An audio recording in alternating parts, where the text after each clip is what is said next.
to develop all or other dementias.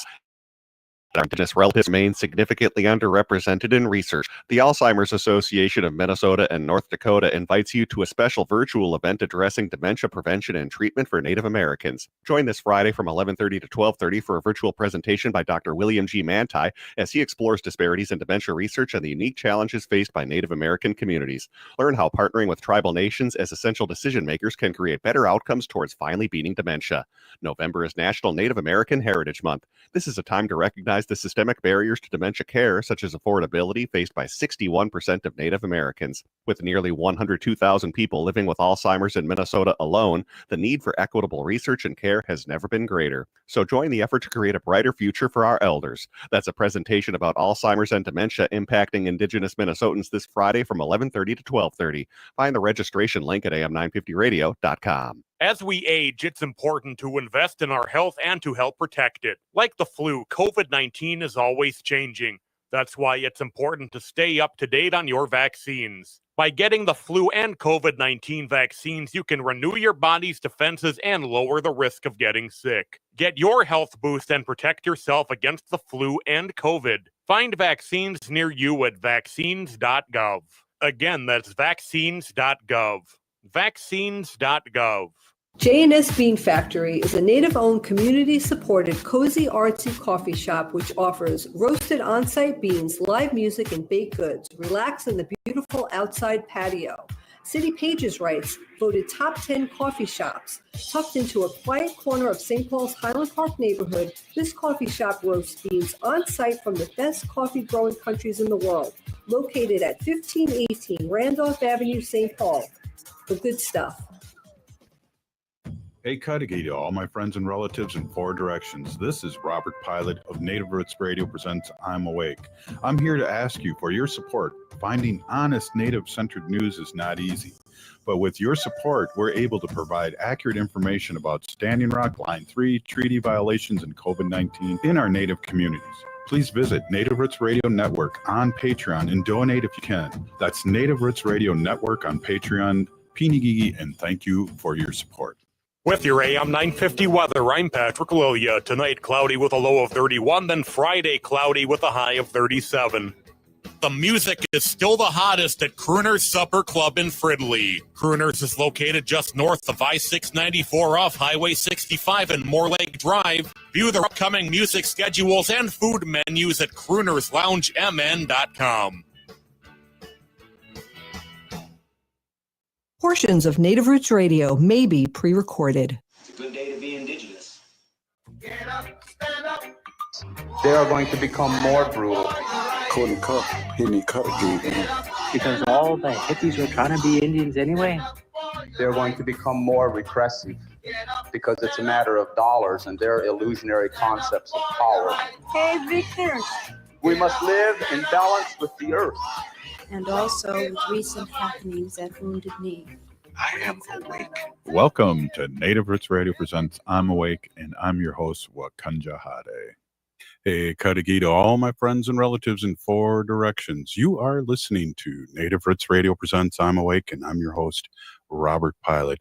Hey, we discuss local, national, Native news and events, and as you know, Chujunk, Native issues are human issues, and human issues are Native issues. Yes, you are right, Jega. This portion of the show is supported by J.S. Bean Factory off Randolph Avenue in St. Paul. Only the good stuff keeps us awake. Hey, before we get our friend Robert Lilligren on that we haven't talked to, it seems like in 3 months, but we want to take a quick listen to our friend Governor Evers from the great state of Wisconsin. Why don't we take a listen?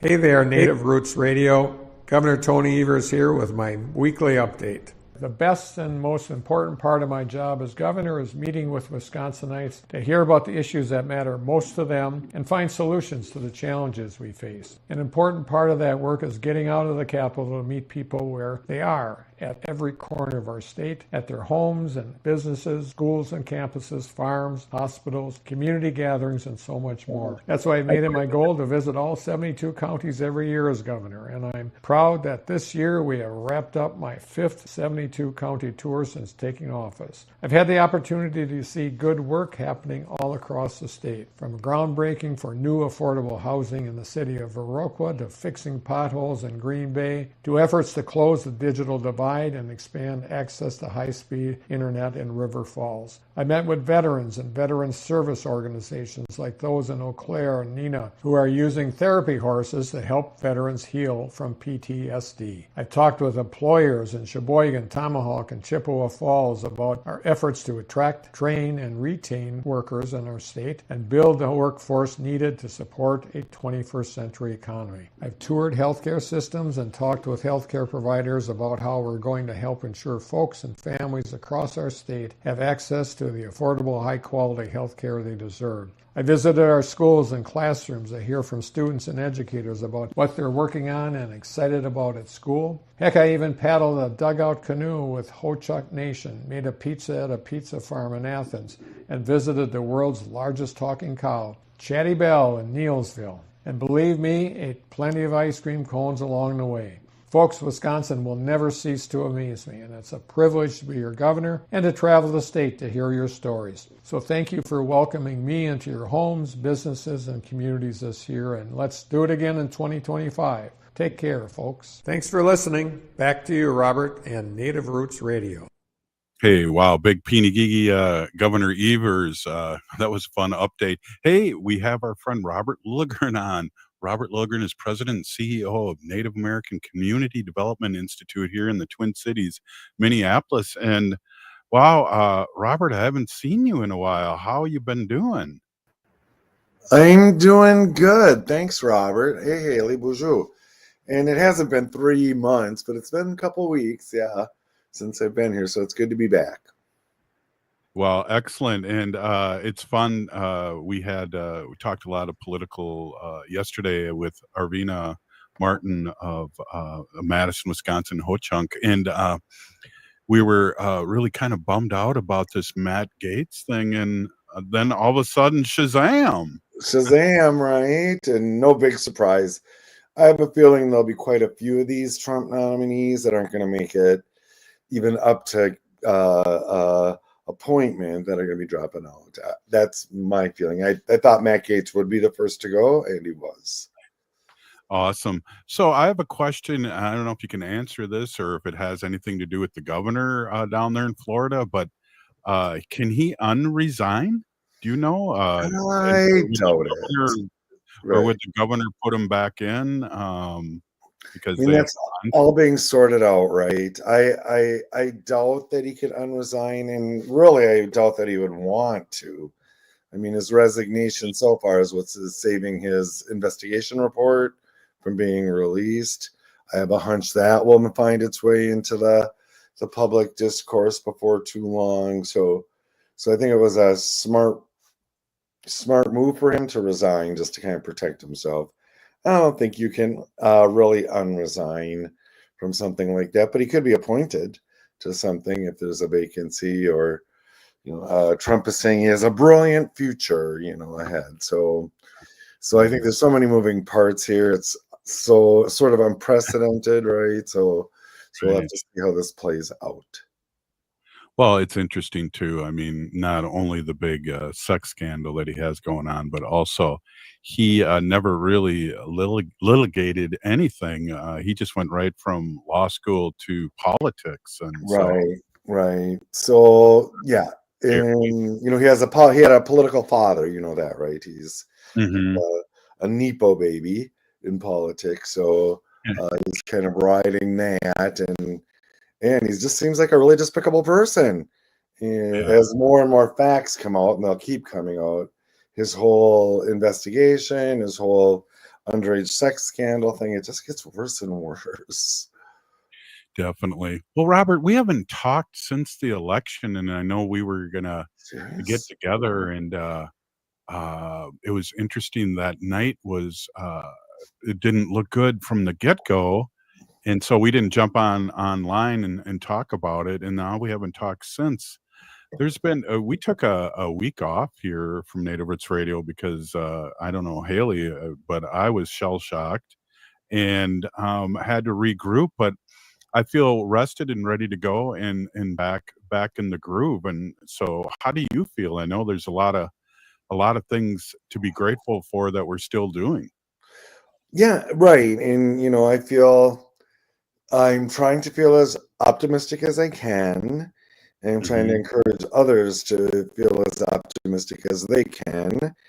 And we know we're in for 4 hard years, 4 chaotic, bumpy years, and as I've been telling my staff at Native American Community Development Institute and others, I think a theme of the next 4 years is going to be resist, right? Resistance. Yeah.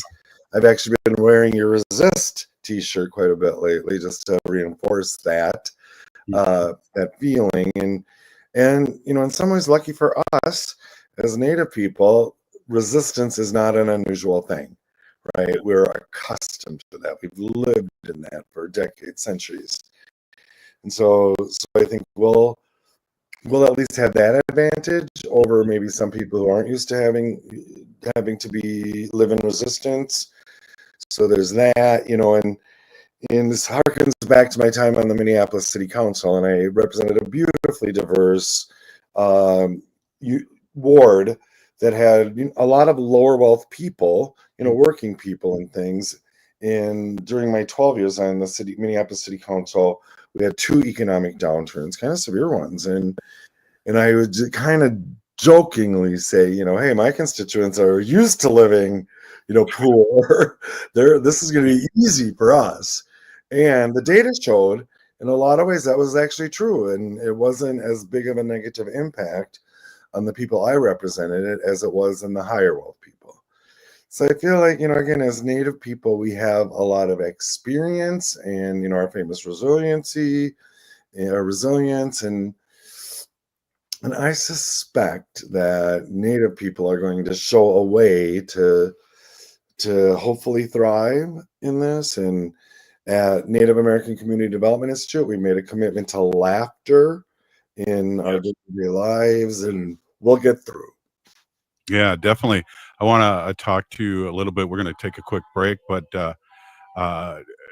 yeah, I'll ask you the question when we get back because I'm curious about your response because, again, you were in government during this time, and I was going to talk about, well, I'll just say it real quick. We got 30 seconds, and then you can respond when we come back, is that 2004, we had Bush 2 and a wipeout there. And then in 2006, we had the blue wave of the House and the Senate. In 2008, we had Obama. So I'm hopeful with the history. Here. We'll be right back. Hey, we're here with Robert Lilligren, our White Earth Ojibwe friend, and we'll be right back.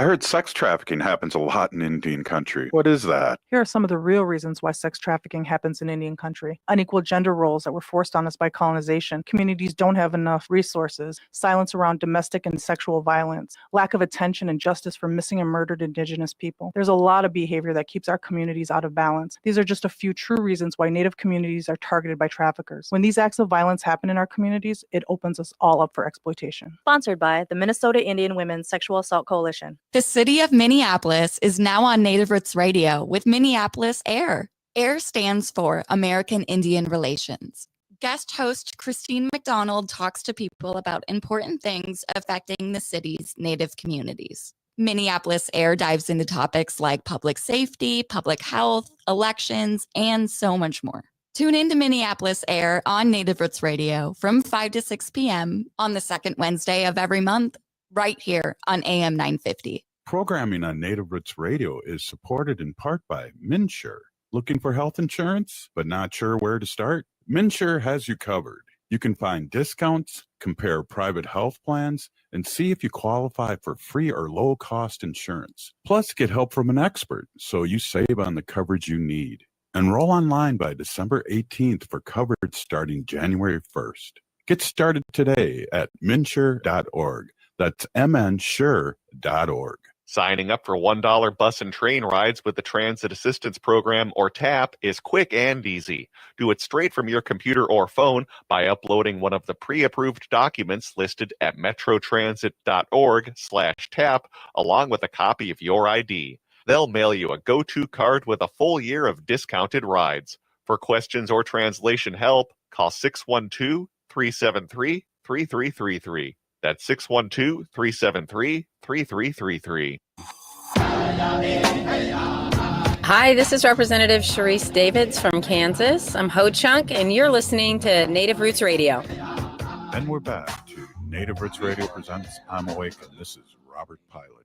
This portion of the show is supported by Native American Community Development Institute, or NACD, in Minneapolis. Hey, we're here with our friend Robert Lilligren, President and CEO of Native American Community Development Institute here in the Twin Cities, Minneapolis. And Robert, I left you with a kind of a cliffhanger statement. Can you help me remember? I think you were still a city council member during that heyday. Yeah. So the question was about sort of these political shifts, right? And Yeah. so I first got elected in 2001, and we faced a hostile federal administration, a hostile state administration. It was the Governor Pawlenty years, and these administrations that were hostile to cities, right? They wanted cities to fail. They saw cities as these bastions of Democratic voters. And so they continued to turn off the tap of any kind of state and federal support to cities. And they really broke the covenant of local, state, and federal government support. And it was hard. In all 12 years that I served on the Minneapolis City Council were budget cutting years. And often that meant multiple cuts throughout the year as waves of funding were cut, and it was harsh. And we had to tighten our belt, and we had to be very serious about what we could and couldn't do. And we had to be really collaborative with our communities and explaining what was going on and seeking their input and guidance. And one of the ironies is, finally, after 12 years of being on the city council, our fiscal responsibility began to pay off. And the very next year would have been a year where we actually had money to spend, and I never got to experience that. But I mean, I feel like government works best when there's an acknowledgement that local government, state government, federal government all have their roles. And if any of them abdicate that, it really creates disruption. And so I think those of us that live in big cities, I live here in Minneapolis, need to be prepared for something like that. How do we, in a collaborative, community-based way, tighten our belts the way we're going to need to? Wow, excellent point. I remember roughly 2006, when just like when all the property was going crazy. I mean, I'd have to cut my grass, and my house was worth $50,000 more, and then we paid for it in 2008. Right. So I lived in an area of Minneapolis that's called the Phillips area, and it was a blighted area that had rapid redevelopment. And then right around the time you're talking about, Robert, it wasn't uncommon, and I was a little landlord, for properties in our neighborhood to appreciate literally 500%, right? Yeah. And then when we hit the wall, they depreciated really rapidly, and that was painful on the community. And so, are there ways to smooth that out? Houses went foreclosed like crazy. I'm sure you remember the foreclosure crisis of the mid 2000s, and the impact on lower wealth people, right? Phillips neighborhood, Phillips community is very diverse. There's no majority demographic there. It tends to be lower wealth. And so people were sort of enjoying the increase of their major asset, their homes. And then all of a sudden they had nothing but debt, right? And so it took its toll. Yeah, it really did. So I guess for me, bringing that up, I don't want to be a Debbie Downer, but we made it through, and there's some things that had to change, especially the way people were going after people with these loans. That was terrible, and people losing their houses and being upside down. Right. There's all this predatory lending, right? And so I represented the big headquarters of Wells Fargo Home Mortgage. and Wells Fargo and several of their subsidiaries were some of the worst actors in predatory lending, and so they had to be held accountable. But they overlent with really toxic lending products and tools to people of color, to lower wealth people, and so it just destroyed families, all the families that were trying to build generational wealth. It just sucked all that out. Yeah, I remember that.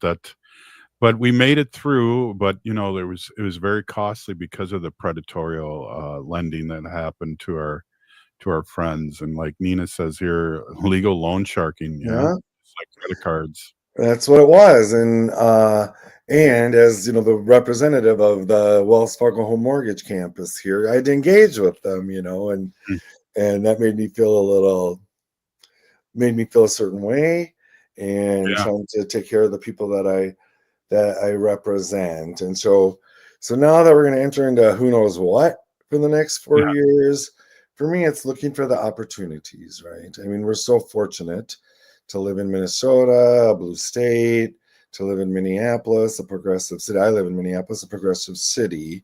And so there's, in times of crisis, there's always these opportunities. And so how do we find those? Like I said, I think the Native folks, both urban and tribal or reservation based, we're gonna find those. We're gonna find ways to continue to prosper, to grow, but I suspect it isn't going to be easy. I always like to say this, and you kind of just touched on it, is that crisis is a Chinese word for dangerous win and opportunity. So every crisis is a dangerous opportunity, like you just said. Right. And so, at our level at NACD and within the urban Indian community here, we're pretty active already trying to figure out how we're creating new resource pipelines or expanding existing ones, and we're already having some successes. And so I think, again, being fortunate to live in a blue state, I love reading about all of the sorts of resistance measures that blue states are putting in place to protect us through the next 4 years, and it's angering President-elect Trump, and good, and we'll, like you keep saying, and I love it, we'll get through. Hey, one of the things that I'd like you to help us clarify is our Attorney General. Now, this is his second rodeo with these guys, and I know he made a statement about being ready to go. Is that kind of what you were alluding to too?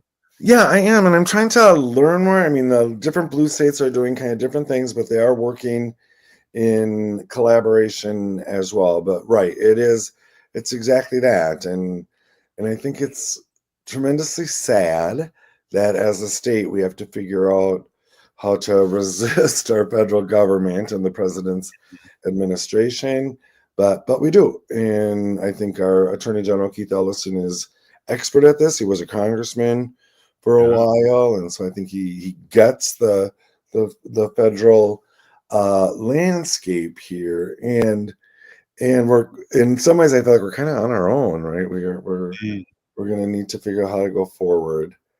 As a healthy state, it was kind of put to me, or I read somewhere that the first Trump presidency, that a lot of the attorney generals in the blue states really got together and brainstormed and protect a lot of things in the blue states that were happening, and that really kind of perked me up, excited me, and then I said, wow, one more day and then we'll go on the radio.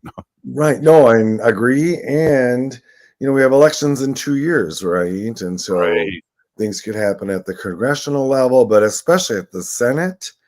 And a lot of the data coming out of the presidential race shows that there was a top of the ticket impact, right? People kind of fell off voting because of the top of the ticket, and there's analysis that shows in 2 years it's very likely that the Senate will flip, and that'll be a good thing. And who knows what with the House? These majorities are so razor thin, and so People are talking about Trump's big mandate, but really it came down to fewer than 300,000 votes in a couple of states that gave him the presidency. So there really isn't a popular mandate for this president, and that makes it difficult to govern.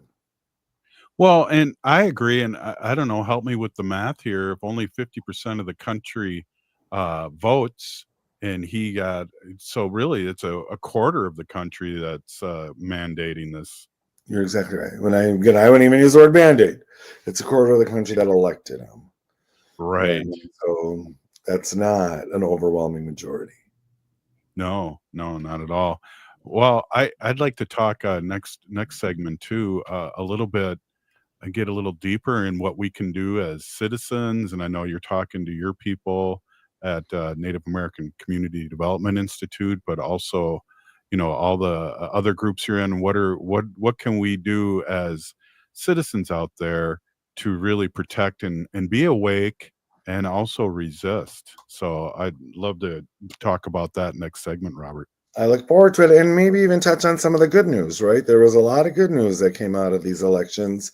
A whole cadre of elected Native people to office, the first trans member of Congress, and there's some good things there.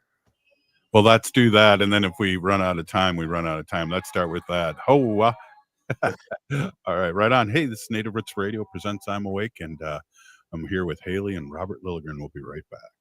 Stay with us.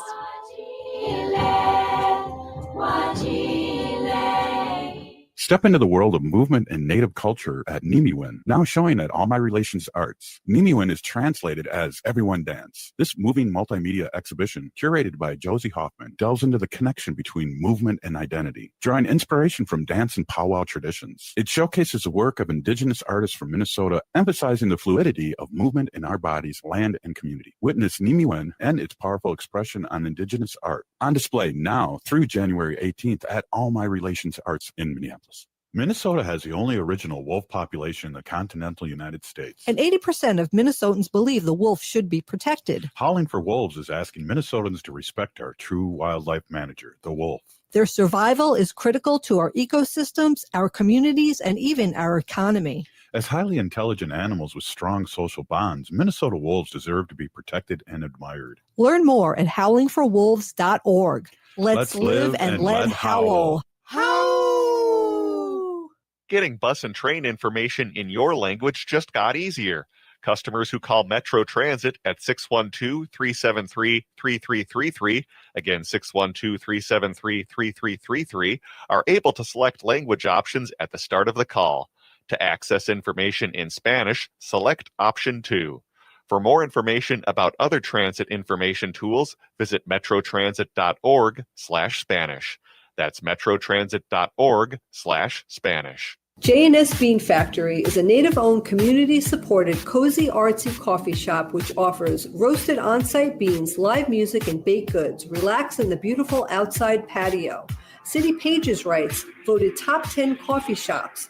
Tucked into a quiet corner of St. Paul's Highland Park neighborhood, this coffee shop roasts beans on-site from the best coffee-growing countries in the world. Located at 1518 Randolph Avenue, St. Paul. The good stuff. As we age, it's important to invest in our health and to help protect it. Like the flu, COVID-19 is always changing.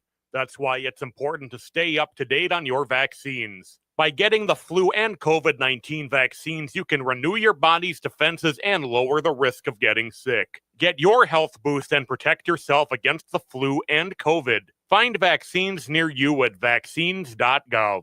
Again, that's vaccines.gov. Vaccines.gov. It's okay to talk about mental health. It's okay to struggle. And it's okay to ask for help. It's important that we support one another and work together to end the stigma so that we can start to tell a different story about mental health and well-being in our community. If you're looking for support for yourself or want to find resources for a loved one, visit makeitokay.org to get started. That's makeitokay.org. Support for Native Roots Radio comes from the Walker Arts Center, an art space that's more than the spoon and cherry.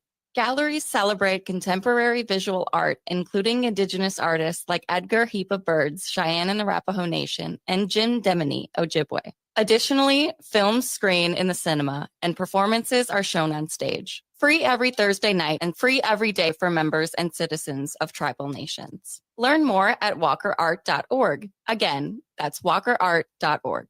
With your AM 950 weather, I'm Patrick Lilia. Tonight, cloudy with a low of 31, then Friday, cloudy with a high of 37.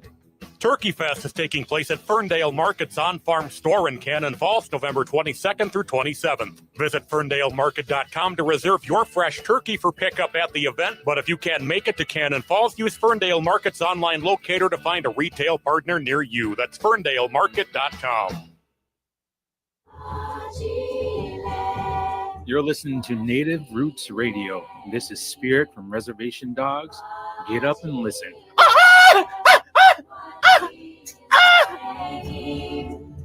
Welcome back to Native Roots Radio presents I'm Awake, and this is Robert Pilot.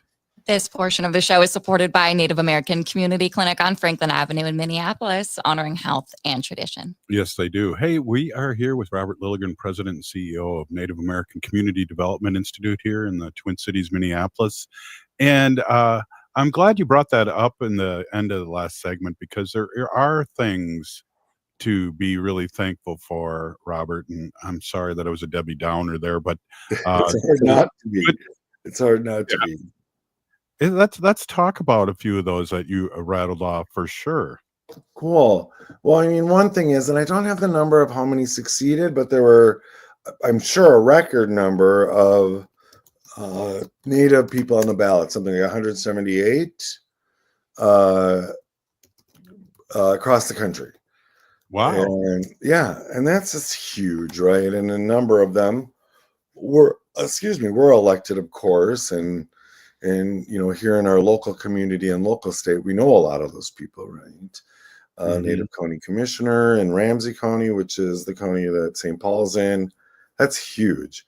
Kelly Miller, she's the first, right? She's a door opener, a glass ceiling crasher. And across our state, as we know, many Native candidates were elected. And so kind of to embrace that and lift that up, and, you know, this experiment in self-governance, this democracy, American democracy, is, you know, 200 and whatever, 50 years old, and 4 years is a fairly small percentage of that time. And so we'll see, you know, what's coming out of this. And I suspect that in the midterm elections, in the Senate elections in 2026, I suspect we're going to see quite a shift. Yeah. Yeah. Well, again, wow, that's great, Kelly.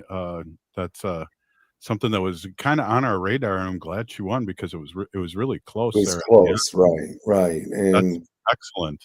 Yeah, it's very good. And then we'll see. You know, I brought up Sarah McBride is her name, the first transgender member of Congress, which I think is huge. And then, of course, the Republicans in Congress suddenly are all about bathrooms, right? But bathroom is she going to use in Congress? And it's like, really?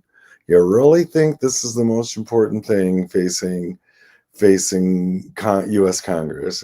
And so that it's going to be icky. I give her a lot of credit for being willing to do that. She's been very clear, Congressperson-elect McBride, in that's what she doesn't want to talk about.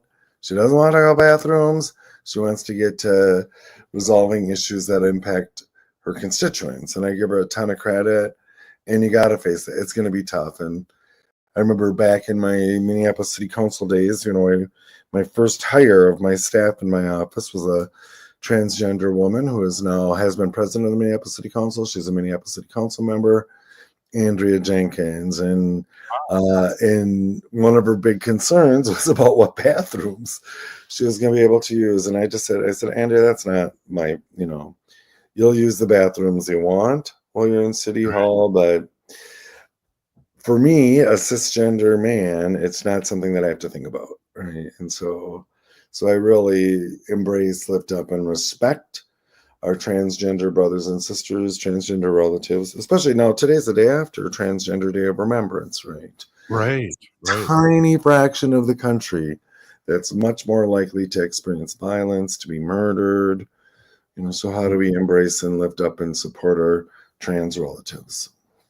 Absolutely. Wow. Well said. And thanks for that reminder too. And also the reminder that we had Heather Keeler, uh, and also that up in Duluth, Trish or Leash Kozlowski. yeah, thank you, Haley. Leash Kozlowski. She won too, and so we're keeping our natives here in Minnesota rocking and rolling.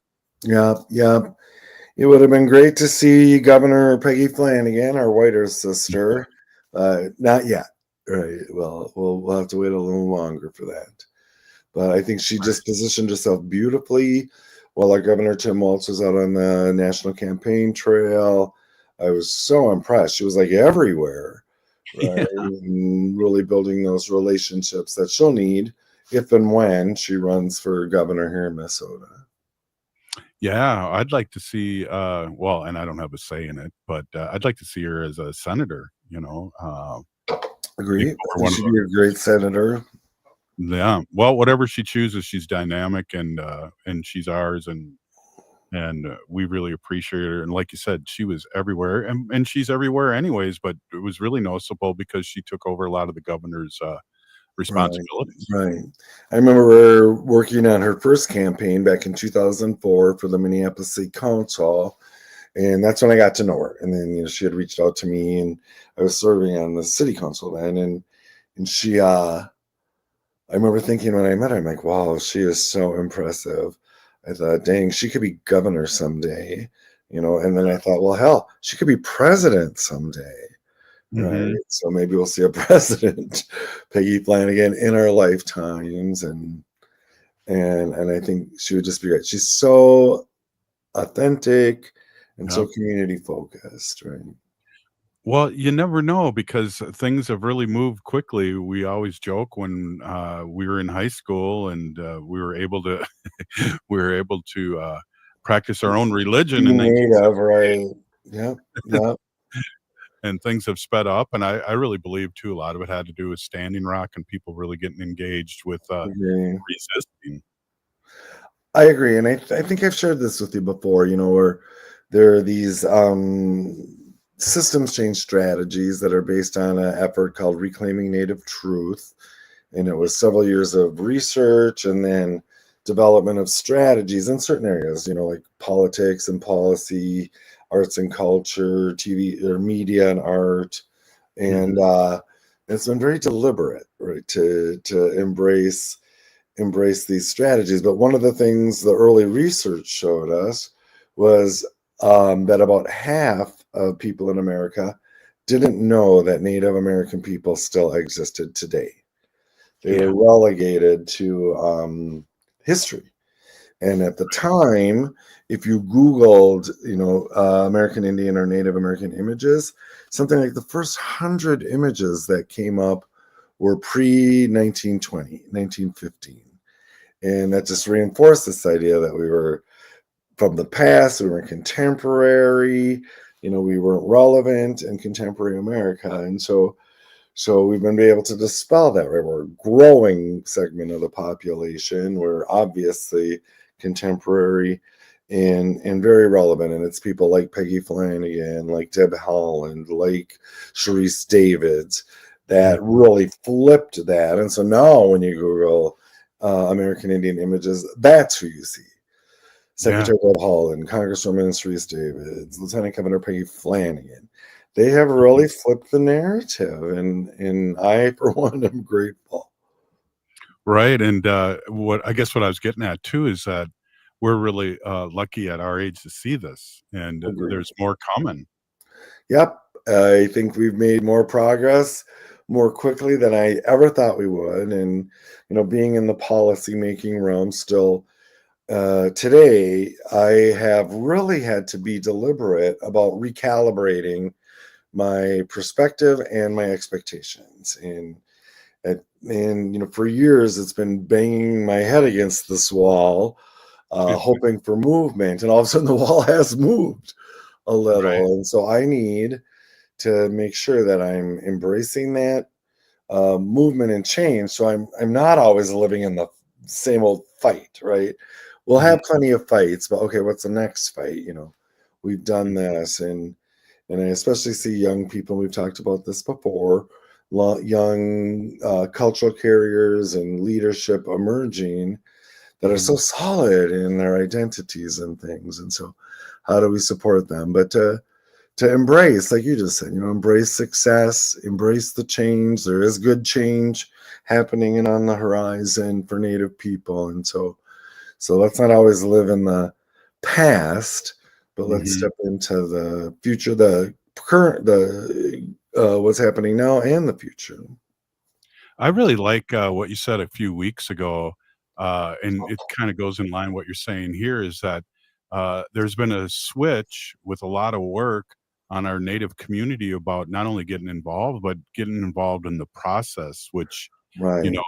wasn't the case maybe, 12 years ago or 10 years ago. No, you're exactly right. I just met this morning at the Minneapolis American Indian Center Gatherings Cafe, wonderful place, with a high-level Minneapolis city official working to encourage community development, economic development in BIPOC communities, and I lifted this up for this kind of this change. We're in a different day, and you mentioned Standing Rock. I think that was pivotal in a number of other current kind of developments, and really trying to encourage her to understand that we're a complicated community, but we are unified in a lot of our approaches, and especially here we are unified. We have this incredible asset of unified collaborative Native leadership in the urban community here, and that has been hard fought, right, and hard won. It didn't just happen. I mean, a bunch of people sitting around tables being willing to give up some of their power or their authority for the good of the whole, right, and the good of the community. And I just love being able to be part of that whole evolution. I mean, this has been 20 years of work about how to be collaborative and maybe give up some of our power to benefit the community. And I feel like we do that really well here. Yeah, we do. And from being kind of looking at it from the other perspective of tribal government, I think people like yourself and Dr. Stately and now Ruth Buffalo and all the leaders aren't attached to tribes, but they're more into the people and the community, and it really shows. Well, we have our tribes, right? I mean, I have my nation, my home nation, and I'm a third generation Minneapolis urban Indian. So trying to figure out how to balance those identities and leverage them. And then today I was at the Minneapolis American Indian Center for quite a while for a number of meetings. And at the Indian Center, our Minneapolis American Indian, the state council was meeting, MIAC, at the Indian Center. And I just thought it. So I stopped in a while, so shook some hands, went talked to some people. My tribal chair was there, which was lovely to connect with them. And to me, that was so important that MIAC, Minneapolis Indian Affairs Council, or Minnesota Indian Affairs Council, was here in Minneapolis, engaging with and acknowledging the urban community, and that just felt really good. Wow, I wish I would have known that. I would have stopped by and rattled some cages. No, said hi to some people. That's cool. Hey, Robert, it's been really great. Haven't talked to you in a while, and this has been really great catching up. And I appreciate you and all you do for the community. So thanks for stopping by. Thank you. Miigwech. Right on. Robert Lilligren, Native American Community Development Institute. We'll be right back with Wendy Pilot. This is Native Roots Radio.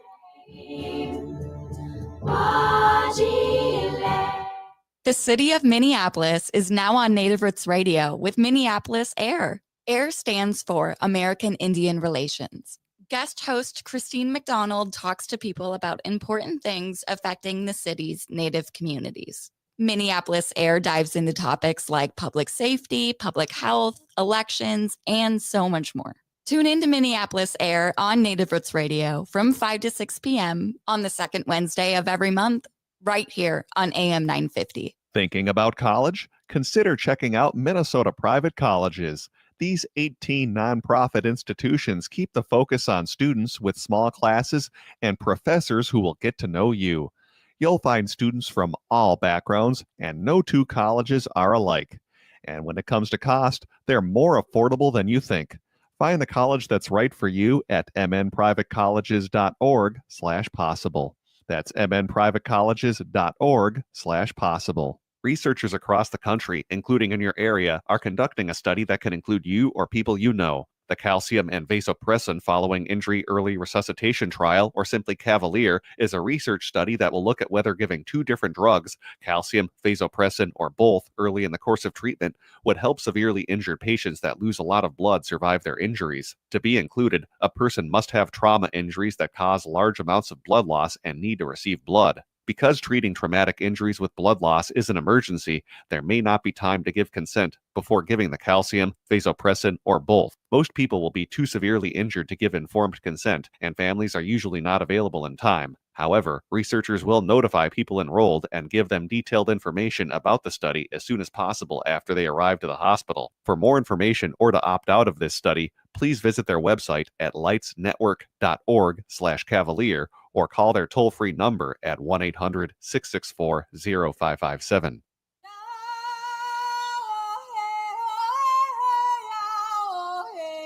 This is Leonard Peltier.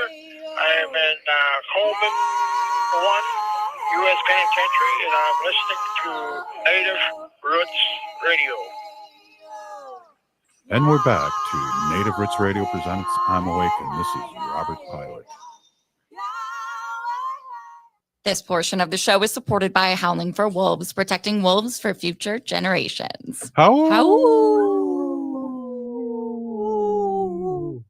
Hey, it's Wendy. I want to, Wendy, the baby whisperer here. Welcome to Native Roots Radio, and great to see you, and thanks for coming on. I just want to introduce you as my awesome, beautiful wife, and you've been an animal advocate for many, many years, and I've learned so much from all your segments, and you're a founder of Native Roots Radio. Yeah, thanks. Hey, everybody. My name is Hanajihi. That means cares for them. I was given that name by my Dega Curtis. Curtis goes by Mashke Hanajingo, which means walks on white clouds. I'm a humane policy volunteer leader for the Humane Society of the United States. I work on animal issues at the local and state level, and it's always my pleasure to do that. I feel like I'm a little rusty. I haven't been on the air in quite some time. And I'm trying to remember when the last time was, but I did pop on because I wanted to hear. I like hearing what Robert Lilligren has to say, and I heard you saying, I was in the other room and I heard Robert saying, Robert, remind us of what we could look forward to for the next 4 years, right? Yeah. We have like this next 4 years to get through. So I popped my headphones on and I do feel a little bit better now. Yeah. Thinking about what Robert had to say. So, because it's going to be hard, I mean, we're going to have a lot of stuff that we're going to need to work on. And also, as a humane policy volunteer leader, I spend a lot of time at the Capitol, and I try to educate and try to help people who are representing us understand what ordinances we could use in the area in St. Paul and in the state of Minnesota to help animals. So I'm glad that we still have most of everybody we have is still, like our city council member. We have Sarah Jost, who's awesome. Shout out to Sarah. She's great. We still have Dave Pinto, who's our House representative. He's awesome. We have Erin Murphy, who is our senator. Right. State senator. And who am I forgetting? Oh, who am I forgetting? I can't remember. Who else do we have? Oh, we have like Betty McCollum. Right. She's still our senator. Amy Klobuchar, although sometimes she doesn't help us with some of our animal needs. But, it's important to keep our local people who will help animals in our, definitely. vote for humane ordinances and laws for our animals. But Yeah. so at the pilot house here in St. Paul, we are gearing up for the winter, and we have water bowls out in the backyard that plug in so that we could keep the water unfrozen. That's in case I get kicked out of the house too. I can drink some water in the backyard. It's funny though, I haven't plugged them in yet because it's been, in the 40s during the day. So, Right. Whatever. But I did see a crow out there lifting off the top layer of ice on one of the in the bird bath so They're he so could get smart. the water in there. Yeah. And I was like, wow, but I go out there every day and I just put fresh water in for them. And I just think it's important if people, especially when it's going to be getting really, really cold, to just help our wildlife. We live really close to St. Kate's. Is it a college or a university? I can't remember. University. Thank you, Haley. St. Kate's University. They have a beautiful campus, and they have a big pond there where ducks live. And the ducks. It's a natural spring too. Is it really? Yeah. Wow. Well, at like 4:30, almost like clockwork, we could say, the ducks come from St. Kate's, which is, I don't know, how far is it? St. Kate's? 3 blocks. 3 blocks. 4 from us? blocks, Yeah. maybe. So they fly overhead and then they land in our backyard because I always have goodies for them. So, and just feeding, putting the seeds in the bird feeder. I just think it's important that, the winter months are hard and we should just be able to help our wildlife. So Yeah, if you're definitely. in tune to doing that. But somebody was asking me, I can't remember who it was. It was just recently. How do you know it's a crow and not a raven? I don't think ravens live in the state. I don't know. Well, ravens look a lot different. Yeah. So ravens like really have a very broad kind of hooked beak. And a crow is kind of a little bit straighter. But a crow, they travel in groups. Yeah. Their habitat is usually urban, right? Their lifespan is 8 years. Oh. I know. I thought they lived longer. The sound that they make is caw, caw. Crow, crow. C-A-W, C-A-W. They have this is one of the differences. They have a fan-shaped tail. Oh. Yes, and a smaller, flatter bill, and they're extremely intelligent. We know that. Well, you had talked years ago about the McDonald's bag.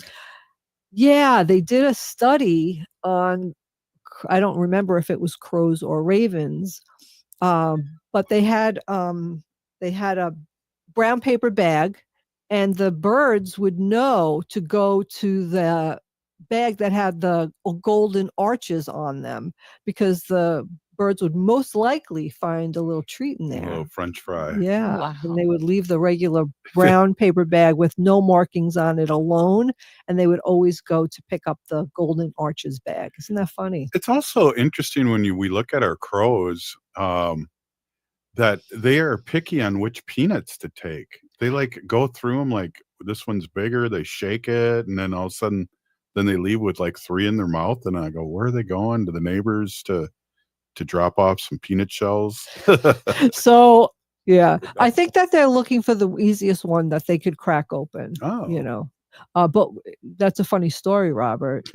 So we were at our neighbor's house, like 2 houses down, and he said, like, who the heck is feeding these squirrels? I have peanut shells all over my yard. So we blamed it on another neighbor. Yeah. It was just kind of a funny thing. Oh, Tom. We were like, Tom's oops. feeding them again. Oops. Yeah, Tom. He must be feeding them. We go, we got to get going. We got to go. Okay. But here's a raven. So here's the difference. So a raven travels in pairs instead of a group. So a crow will go in a group. A raven only goes in pairs. And a raven, their habitat is the wild, where a crow is an urban bird. Okay. And hear this, the raven has a 30-year lifespan. Wow. They make a different triple. sound too. Should I embarrass myself? Yeah, we should do a poem about a raven too. It's gronk, gronk. Gronk. Gronk, Say it gronk. with a little more feeling. Gronk, gronk. Instead of caw, caw. See, now you know the difference. Maybe we can open up with one of the segments with that too. They have a wedge. And howling for wolves. Exactly, we should do that. We have a wedged shaped tail instead of a fan shaped tail. Their bill is bigger and curved, and they're also extremely intelligent. So yeah, I love them. They're really smart. There's a little story about the crows bringing little trinkets to a girl who fed them peanuts. They would find little shiny objects and they would leave them for her because they appreciated her giving her peanuts. Yeah, and she you could look it up them too. Yeah, she collected them. Yeah. I just get ducks pooping on my car, but that's the presents I get from the duck ducks. poop because they come every day. But anyway, let's help our wildlife this winter. Good segment. Great to have you on again, Wendy. Hey, if you're listening to the show, you're part of the resistance. We're getting the Resist t-shirts out again. We're still here. We are the 7th generation. Free Leonard Peltier. Now. Native American